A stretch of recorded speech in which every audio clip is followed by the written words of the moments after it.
മറ്റൊരു പ്രധാനപ്പെട്ട കാര്യം, രാജസ്ഥാൻ പ്രസംഗത്തിൽ ഇപ്പോൾ തിരഞ്ഞെടുപ്പ് കമ്മീഷൻ നടപടികളിലേക്ക് കടന്നിരിക്കുന്നുവെന്നാണ് മനസ്സിലാക്കുന്നത്.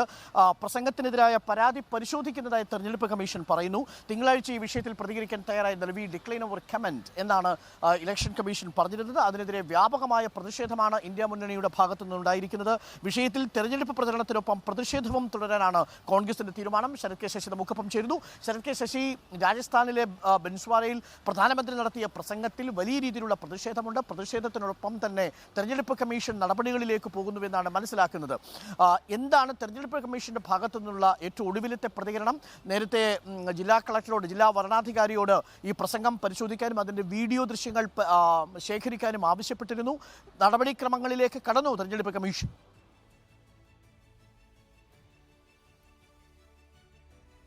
അരുൺകുമാർ, രാജസ്ഥാനിൽ പ്രധാനമന്ത്രി നരേന്ദ്രമോദി നടത്തിയ പ്രസംഗം അത് നഗ്നമായ പെരുമാറ്റച്ചട്ട ലംഘനമായിട്ടും തെരഞ്ഞെടുപ്പ് കമ്മീഷൻ ഈ വിഷയത്തിൽ ഊർജിതമായ ഇടപെടൽ നടത്തുന്നില്ല എന്ന വിമർശനം പ്രതിപക്ഷ പാർട്ടികൾ ശക്തമായി ഉന്നയിക്കുന്ന ഒരു സാഹചര്യമാണ് ഉള്ളത്. ഈ പശ്ചാത്തലത്തിലാണ് ഇപ്പോൾ വിഷയത്തിൽ ഔദ്യോഗികമായ ഒരു പ്രതികരണത്തിന് തെരഞ്ഞെടുപ്പ് കമ്മീഷൻ തയ്യാറായിരിക്കുന്നത്.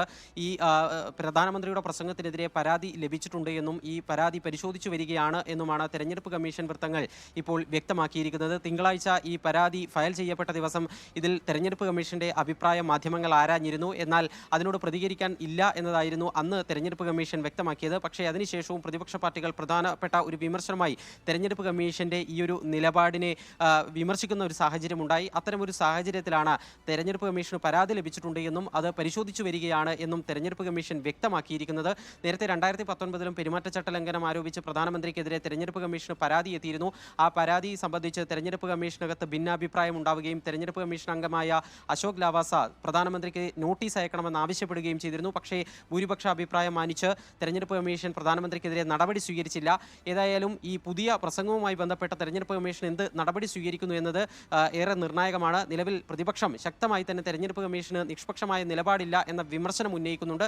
ആ ഒരു സാഹചര്യത്തിൽ തെരഞ്ഞെടുപ്പ് കമ്മീഷന്റെ ഈ വിഷയത്തിലുള്ള സമീപനം അവരുടെ വിശ്വാസ്യത സംബന്ധിച്ചിട്ടുള്ള ഏറെ നിർണായകമായ ചോദ്യങ്ങൾക്കുള്ള ഉത്തരം കൂടിയാകും.